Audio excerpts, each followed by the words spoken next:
हत्याकांड की जिसका आरोपी आफ्ताब, जिसने साकेत कोर्ट में अब जमानत की गुहार लगाई है, जिस पर शनिवार को सुनवाई होनी है। कोर्ट यह तय करेगा कि आफ्ताब को जमानत दी जाए या फिर नहीं। लेकिन दूसरी तरफ एक मजबूर पिता पुलिस से यह सवाल पूछ रहे हैं कि जब बेटी श्रद्धा ने शिकायत की तो उस पर कार्रवाई क्यों नहीं की गई। बेरहमी किसे कहते हैं? अगर इस नाम पर कभी कोई उपन्यास लिखा जाएगा तो जरूर उसमें दरिंदे आफ्ताब का जिक्र होगा। दुनिया वालों को बताई जाएगी उसकी दास्तां कि किस तरह से उसने अपने प्यार के टुकड़े टुकड़े कर डाले थे।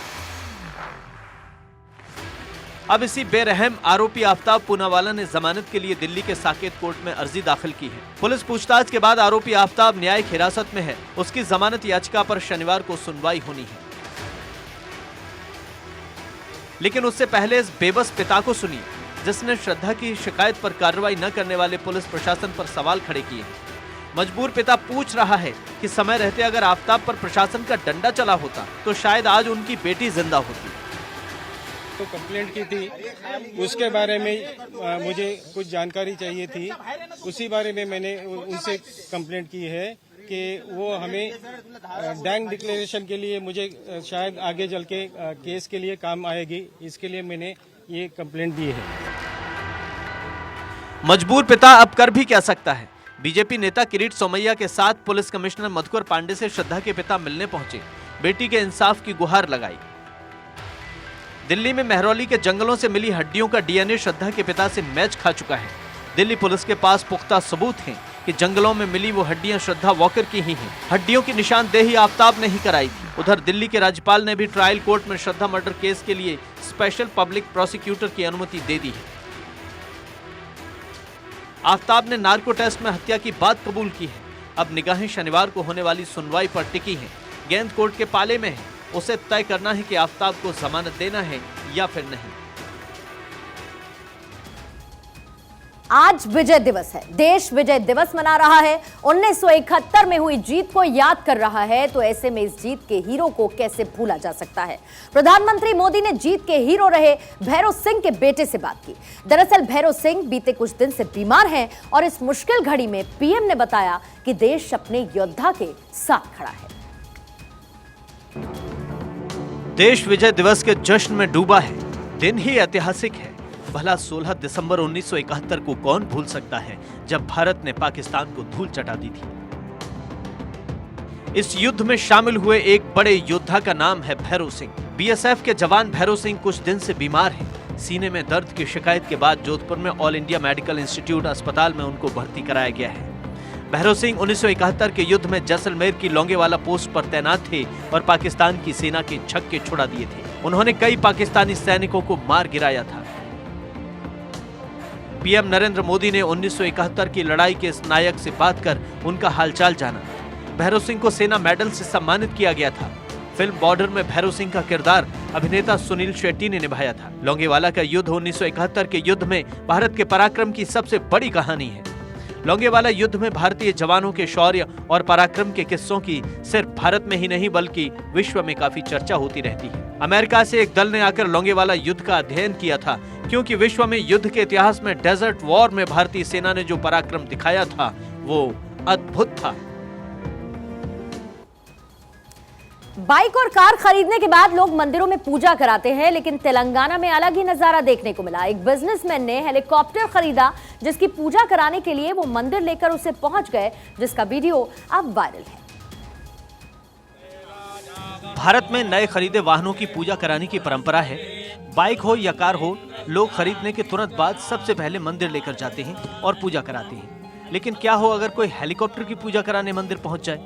ऐसा सुनने में ही अनोखा लगता है, लेकिन ये हकीकत है। तेलंगाना के एक बिजनेसमैन हेलीकॉप्टर खरीदने के बाद उसकी पूजा कराने के लिए उसे मंदिर लेकर पहुंच गए।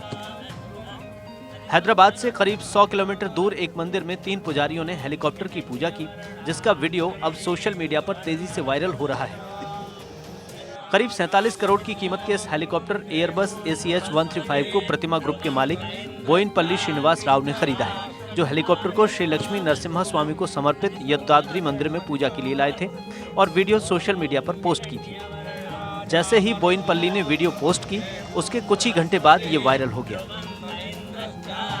Bureau report, Bharat 24। G20 की अध्यक्षता को लेकर प्रधानमंत्री मोदी ने रूस के राष्ट्रपति व्लादिमीर पुतिन से बात की है और दोनों ही नेताओं ने इस बातचीत में साथ मिलकर काम करने का वादा भी किया है। प्रधानमंत्री मोदी ने पुतिन को एक बार फिर से यूक्रेन मुद्दे को बातचीत के जरिए सुलझाने को लेकर सुझाव दिया है। प्रधानमंत्री नरेंद्र मोदी ने रूस के राष्ट्रपति व्लादिमीर पुतिन से फोन पर बात की। फोन पर पीएम मोदी की पुतिन से ये बात G20 की भारत को अध्यक्षता मिलने को लेकर हुई। पीएम मोदी ने पुतिन को G20 के लिए अपनी प्राथमिकताएं बताईं और कहा कि एससीओ के अध्यक्ष के तौर पर भी भारत रूस के साथ मिलकर काम करने की उम्मीद कर रहा है। पीएम मोदी और रूसी राष्ट्रपति पुतिन ने अपनी इस बातचीत में ऊर्जा, व्यापार, डिफेंस के साथ ही अन्य क्षेत्रों में भी सहयोग बढ़ाने की प्रतिबद्धता जताई। पीएम मोदी ने पुतिन को एक बार फिर से यूक्रेन मसले को बातचीत और डिप्लोमेसी के जरिए सुलझाने की सलाह दी।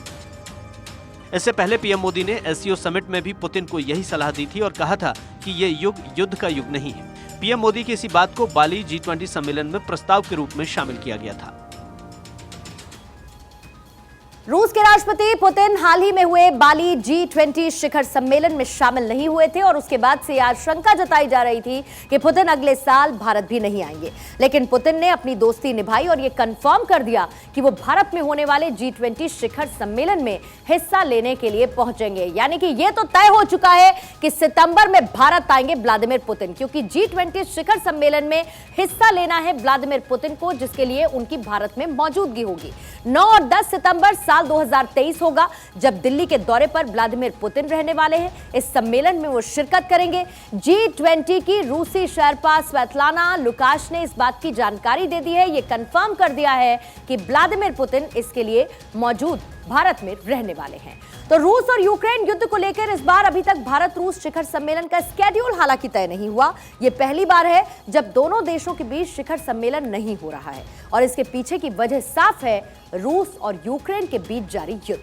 क्योंकि भारत रूस शिखर सम्मेलन में मुलाकात नहीं होने वाली है और इस बार मोदी और पुतिन की मुलाकात नहीं होगी, यह भी कंफर्म है। साल 2000 से हर साल दोनों देशों के राष्ट्राध्यक्षों की मुलाकात होती है और बहुत शानदार तस्वीरें भारत और रूस की दोस्ती की देखने को मिलती हैं। अब तक इस मंच पर 21 बैठकें हो चुकी हैं।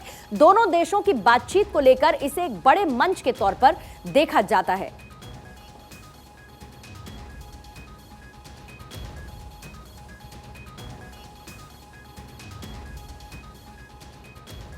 और इधर विदेश मंत्री एस जयशंकर ने आतंकवाद के मुद्दे पर पाकिस्तान को आईना क्या दिखाया।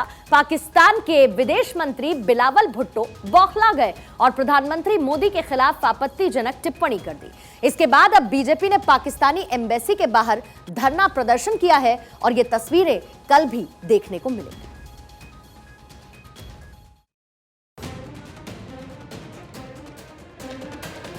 यूएनएससी ने global counter terrorism approach challenge and way forward के मुद्दे पर एक सम्मेलन का आयोजन किया, जिसमें विदेश मंत्री एस जयशंकर शामिल हुए।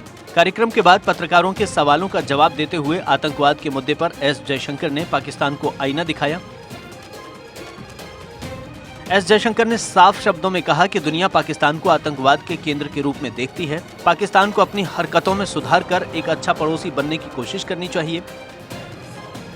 एस जयशंकर की सच्ची बात सुनकर पाकिस्तान के विदेश मंत्री बिलावल भुट्टो बिलबिला गए। बौखलाए बिलावल ने पीएम मोदी पर आपत्तिजनक टिप्पणी कर दी। इसके बाद बिलावल का विरोध शुरू हो गया।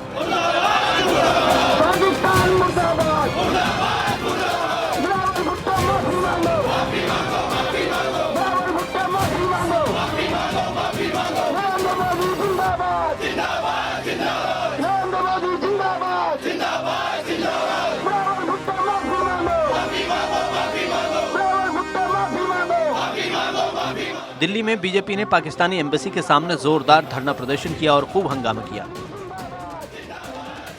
पाकिस्तान के खिलाफ जिस तरह बीजेपी लगातार प्रदर्शन कर रही है और इस प्रदर्शन में बीजेपी के तमाम बड़े नेता मौजूद हैं दिल्ली बीजेपी के, और उनका साफ तौर पर कहना है कि प्रधानमंत्री के खिलाफ जिस तरह से बिलावल भुट्टो ने टिप्पणी की है उस पर उनको माफी मांगनी चाहिए।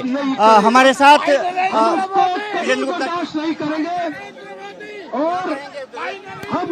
कड़ी आपत्ति है, कड़ा विरोध है और कड़े शब्दों में निंदा करते हैं। मंत्रिमंडल से बर्खास्त किया जाए उस व्यक्ति को, ये आतंकवादी घोषित किया जाए उसको, और ये जो हरकत पाकिस्तान ने की है ये पूरी दुनिया देख रही है और इसका जवाब भारत ही नहीं पूरी दुनिया पाकिस्तान को देगी। गुस्साए बीजेपी कार्यकर्ताओं ने बिलावल भुट्टो और पाकिस्तान के नारे लगाए।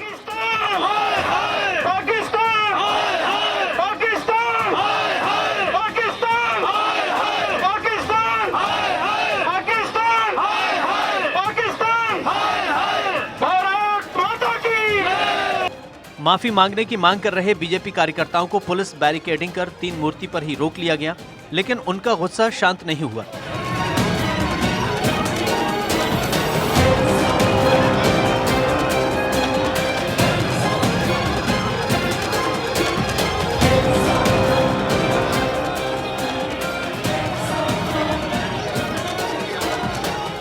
कार्यकर्ताओं ने साफ कहा कि बिलावल भुट्टो की ये हरकत बर्दाश्त नहीं की जाएगी, उन्हें हर हाल में माफी मांगनी होगी।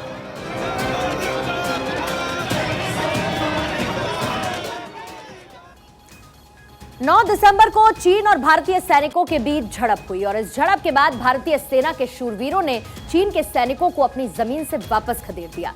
इस पर सेना की तरफ से आधिकारिक बयान भी सामने आया।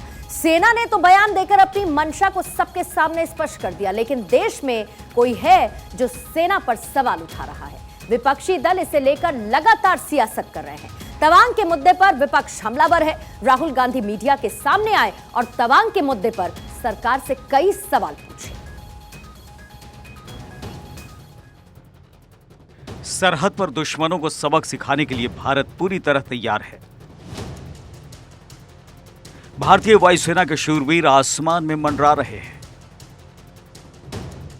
सरहद पर सेना दुश्मनों से मुकाबला करने के लिए तैयार है, लेकिन दूसरी ओर तवांग को लेकर दिल्ली में सियासत जारी है। भारत और चीन के सैनिकों के बीच झड़प का मुद्दा तूल पकड़ता जा रहा है।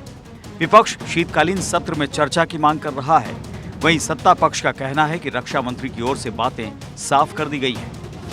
कांग्रेस अध्यक्ष मल्लिकार्जुन खड़गे ने ट्वीट करते हुए लिखा कि ऐसा प्रतीत होता है कि मोदी सरकार की लाल आंख पर चीनी चश्मा लग गया है। क्या भारतीय संसद में चीन के विरुद्ध बोलने की अनुमति नहीं है? चीन हमारे स्वाभिमान पर चोट कर रहा है। ये तो हमारी सैनिकों की बहादुरी है कि हम चीन को मुंह तोड़ उत्तर दे रहे हैं, मगर कहीं न कहीं राजनयिक स्तर पर हम चीन के प्रति जो कमजोरी दिखा रहे हैं या जो परहेज कर रहे हैं उस पर सीधे आक्रमण करने से, उससे गलत संदेश जा रहा है। और फिर सीमा का ऐसा सवाल है जिस पर संसद में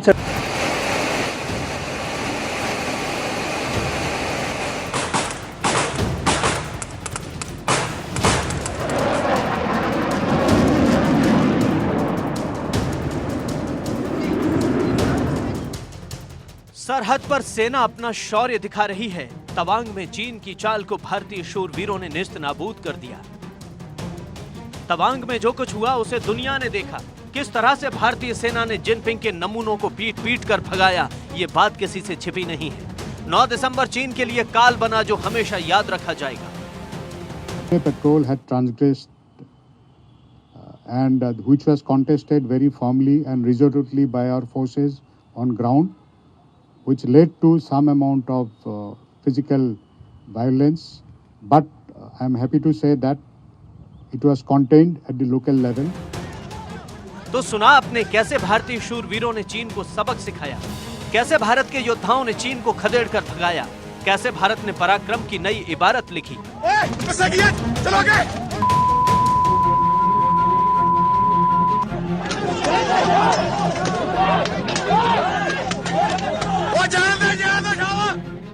कहा जाता है कि हम दुनिया वालों से लड़ लेंगे मगर अपनों से हर कोई हार जाता है। एक और सेना बता रही है कि अगर युद्ध हुआ तो तय है जीत हमारी होगी, लेकिन दूसरी ओर तवांग का मुद्दा सियासी अखाड़ा बना हुआ है। जो चाइना का थ्रेट है, और मुझे तो वो क्लियर, और मैं इसको अब 2-3 सालों से कह रहा हूं, वो बिल्कुल क्लियर है और सरकार उसको छुपाने की कोशिश कर रही है, सरकार उसको इग्नोर कर रही है, मगर उस थ्रेट को ना छुपाया जा सकेगा और ना इग्नोर किया जा सकेगा। उन्होंने उनका पूरा प्रिपरेशन चल रहा है। उनका लद्दाख की साइड और अरुणाचल की साइड पूरा ऑफेंसिव प्रिपरेशन चल रहा है। हिंदुस्तान की सरकार सोई हुई है। इस बात को हिंदुस्तान की सरकार सुनना नहीं चाहती है,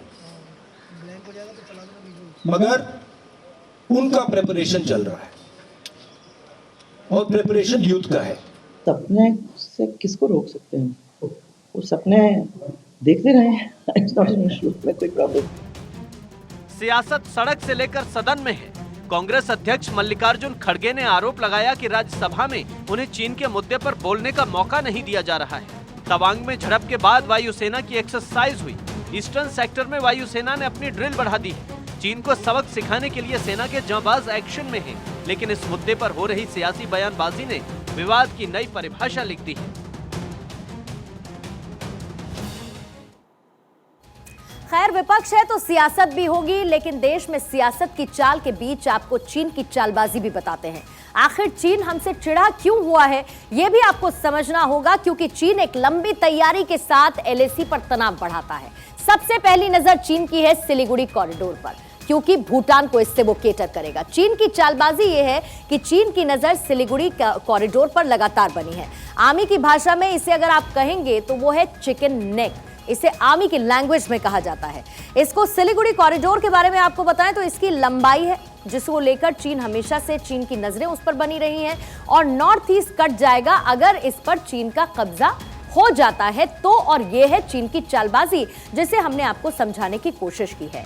यानी कि चालबाज चीन की हकीकत हमने आपको दिखाई, किस तरीके से चीन एलएसी के पास कृत्रिम गांव भी बना रहा है, सड़कों का निर्माण कर रहा है। इसकी सैटेलाइट तस्वीरें अमूमन आती हैं और फाइटर जेट्स की भी तैनाती करता है। लेकिन दूसरी तरफ भारत ने बातचीत पर जोर दिया, लेकिन 2014 के बाद भारत ने भी अपना रुख बदला और भारत ने भी सड़क निर्माण पर जोर दे दिया। आइए आपको कुछ तस्वीरें हम दिखाते हैं, और ये कुछ सैटेलाइट तस्वीरें अगर आप देखेंगे तो इससे चीन क्या कर रहा है वो साफ हो जाएगा। पहले ये तस्वीर देखिए, आपको यहाँ पर फाइटर जेट्स की तैनाती नजर आएगी। ये तस्वीरें साफ बताती हैं कि इन इलाकों में तनाव बढ़ाने के लिए और अपनी प्रेजेंस को और ज्यादा स्ट्रांगली एस्टैब्लिश करने के लिए चीन ने फाइटर जेट्स की तैनाती कर दी है। अब अगर आप इसे देखेंगे रनवे के पास, ये जो है एक तरीके का रनवे, और वहां पर आपको ड्रोन्स नजर आएंगे। कई ऐसे ड्रोन से तैनात किए हैं ताकि नजर रख सके चीन एलएसी पर, बॉर्डर एरिया पर किसी भी तरीके की एक्टिविटी को लेकर। और इसके साथ ही जो तस्वीरें चीन की तरफ से बार बार जो सैटेलाइट के जरिए तस्वीरें सामने आती रही हैं, वो चीन कौन सी हरकत कर रहा है, कैसी हरकत कर रहा है, ये क्लियर होता है। और चीन की चालबाजी सबके सामने साफ है। चीन एक तरफ बातचीत का दिखावा करता है तो दूसरी तरफ ये सब कुछ करता है जो इस वक्त इन तस्वीरों में आपको नजर आ रहा है। यानी कि एलएसी पर 5 सालों में 2000 किलोमीटर सड़क निर्माण किया है और इस पर 15,477 करोड़ खर्च भी कर दिए हैं। यूपीए की सरकार के दौरान हर दिन 0.5 किलोमीटर सड़क यहां पर बनती रही है। आज लगभग 1.5 किलोमीटर सड़क रोज यहां पर बनती है। 2014 से 2019 के बीच पूर्वोत्तर के राज्यों में 2731 किलोमीटर सड़क निर्माण हुआ। बीआरओ का वार्षिक बजट 40% बढ़ा दिया गया, जो कि पहले 2500 करोड़ हुआ करता था, लेकिन अब वो बढ़कर 3500 करोड़ हो चुका है, ताकि चीन अपने मंसूबों में कामयाब होने की कोशिश लगातार करता रहे। और चीन की असली हकीकत यही है। इधर राजस्थान में कांग्रेस की भारत जोड़ो यात्रा के दौरान एक अनोखी तस्वीर सामने आई, जहां पर राहुल गांधी के साथ सिंगर सुनिधि चौहान ने मंच साझा किया। इसका वीडियो आपको दिखाएंगे। साथ ही आपको यह भी बता दें कि राहुल गांधी इन दिनों भारत जोड़ो यात्रा को लगातार आगे बढ़ा रहे हैं और आज उनकी यात्रा का 100वां दिन है।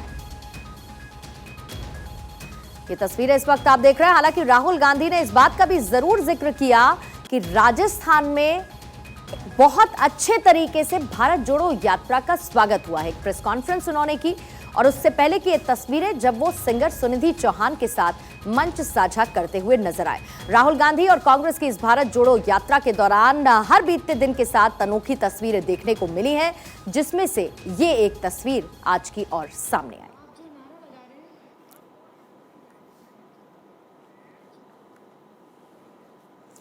मध्य प्रदेश में साल 2023 में विधानसभा चुनाव है और सत्ता में वापसी के लिए कांग्रेस एक बार फिर से संगठन में सर्जरी करने में जुटी है। मध्य प्रदेश कांग्रेस पूरी तरीके से बदलने वाली है। 2 पद पर मौजूद नेताओं पर गाज गिर सकती है। 70 से ज्यादा उपाध्यक्ष, महामंत्री, सचिवों को कार्यकारिणी से बाहर का रास्ता दिखाया जा सकता है।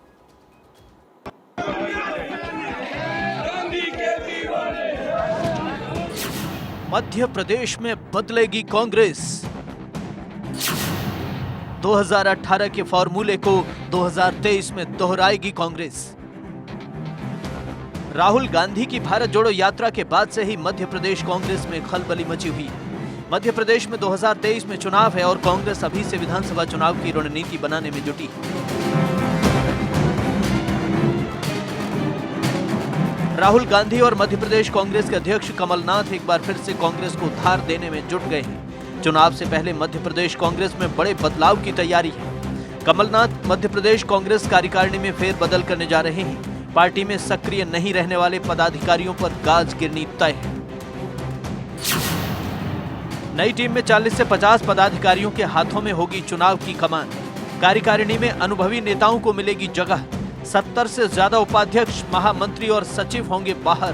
5 से 6 विधायकों की महामंत्री पद से छुट्टी संभव। करीब 50% पदाधिकारी लड़ेंगे चुनाव। 2023 में विधानसभा चुनाव ही और ज्योतिरादित्य सिंधिया और उनके समर्थक विधायकों के जाने के बाद अब कांग्रेस नए चेहरे के साथ सक्रिय नेताओं पर दांव लगाने की रणनीति बना रही है। मध्य प्रदेश कांग्रेस में 2-2 पदों पर रहने वाले नेताओं के काम में भी बदलाव की तैयारी है। पार्टी चुनाव लड़ने वाले नेताओं के ऊपर से काम का बोझ कम करने की तैयारी में है। सूत्रों के मुताबिक नेता प्रतिपक्ष गोविंद सिंह को उपाध्यक्ष के पद से मुक्त किया जा सकता है। जीतू पटवारी, बाला बच्चन, रामनिवास रावत और सुरेंद्र चौधरी की भूमिका बदली जा सकती है। कमलेश्वर पटेल और नर्मदा प्रसाद प्रजापति भी उपाध्यक्ष पद से हटाई जा सकती हैं। मध्य प्रदेश में वापसी के लिए कमलनाथ संगठन की सर्जरी करने में जुटे हैं। मध्य प्रदेश कांग्रेस की नई कार्यकारिणी जनवरी में अपना काम संभाल सकती है। मध्य प्रदेश में नवंबर 2023 में चुनाव है, लेकिन कांग्रेस अभी से तैयारी में जुट गई है। Bureau report, Bharat 24। तो संसद के शीतकालीन सत्र के बाद होगा बजट सत्र, लेकिन इस बार का बजट कैसा होगा इसके संकेत वित्त मंत्री निर्मला सीतारमण ने आज दे दिए। वित्त मंत्री इस बार अपना 5वां बजट पेश करने वाली हैं। निर्मला सीतारमण ने कहा कि आने वाला बजट विकास को दोगुनी गति देगा। संसद का आने वाला बजट कैसा होगा इसको लेकर वित्त मंत्री निर्मला सीतारमण ने संकेत दे दिए हैं। उन्होंने कहा कि आने वाला बजट सार्वजनिक व्यय के दम पर विकास को गति देना जारी रखेगा।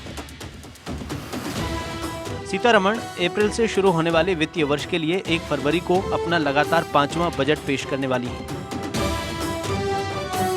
वित्त मंत्री के रूप में निर्मला सीतारमण को कोविड-19 महामारी से पैदा होने वाली चुनौतियों का सामना करना पड़ेगा।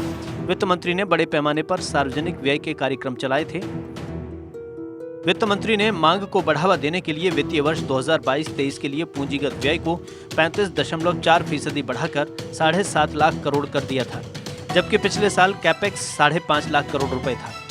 वित्त मंत्री ने कहा कि पिछले अनुभव बहुत प्रेरणादायक और प्रेरक हैं, खासकर ऐसे समय में जब हम देश के लिए अगला बजट तैयार कर रहे हैं। ऐसा बजट जो पिछले बजटों की भावना का पालन करेगा। उन्होंने कहा कि इस बार भी हम वो खाका सेट करने जा रहे हैं जो पहले सेट किया गया था। उन्होंने इस बजट को भारत के लिए महत्वपूर्ण बताते हुए कहा कि क्यों न हम देश को अगले 25 वर्ष आगे ले जाएं।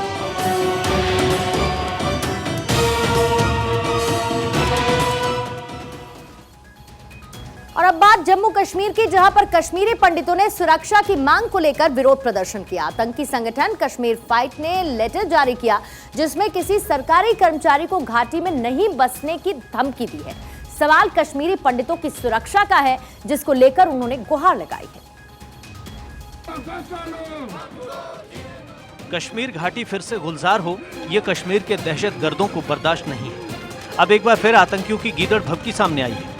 कश्मीर में सरकारी कर्मचारियों को लगातार आतंकी संगठन धमकी दे रहे हैं, जिससे कश्मीर में सरकारी कर्मचारी फिर से टारगेट पर दिखाई दे रहे हैं। सरकारी कर्मचारियों को कश्मीर में न बसने की हिदायत दी जा रही है। अपनी सुरक्षा की मांग को लेकर कश्मीरी पंडित प्रोटेस्ट कर रहे हैं। उनकी मांग है कि उन्हें सुरक्षा दी जाए। कश्मीरी पंडित भाई बहन मुलाजमीन हैं, उनको सुरक्षा देने के बजाय उन पर लाठियां बरसाई जा रही हैं।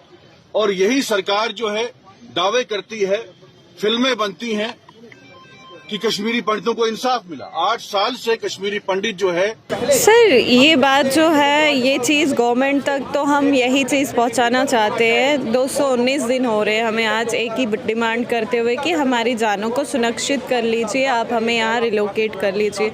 ये रिलोकेशन इसीलिए है कि वहाँ जो सरहद पार से लोग आते हैं वो वहाँ पे हमें बसता हुआ नहीं देख सकते। अब हम गवर्नमेंट से क्या अपील करें?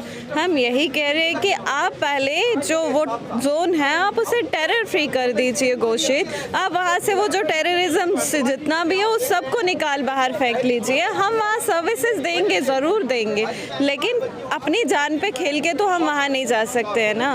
एक तरफ टीआरएफ पहले 57, उसके बाद 10 और अब 17 लोगों की नाम आ गया, पूरे उनके क्रेडेंशियल्स आ गए हैं, लिस्ट जारी की गई है उन्होंने। एक तरफ से तो हमको थ्रेट मिल रही है, पर दूसरी तरफ से गवर्नमेंट कुछ भी हमारे लिए कोई पुख्ता कदम हमारे लिए कोई सामने नहीं दिख रहा है, कोई भी रोड मैप नहीं दिख रहा है।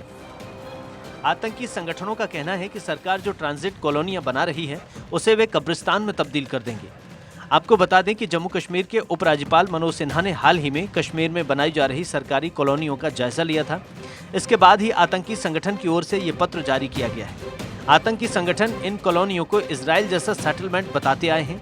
वहीं आतंकियों ने उन ठेकेदारों को भी जान से मारने की धमकी दी है जो कि घाटी में ये कॉलोनी बना रहे हैं।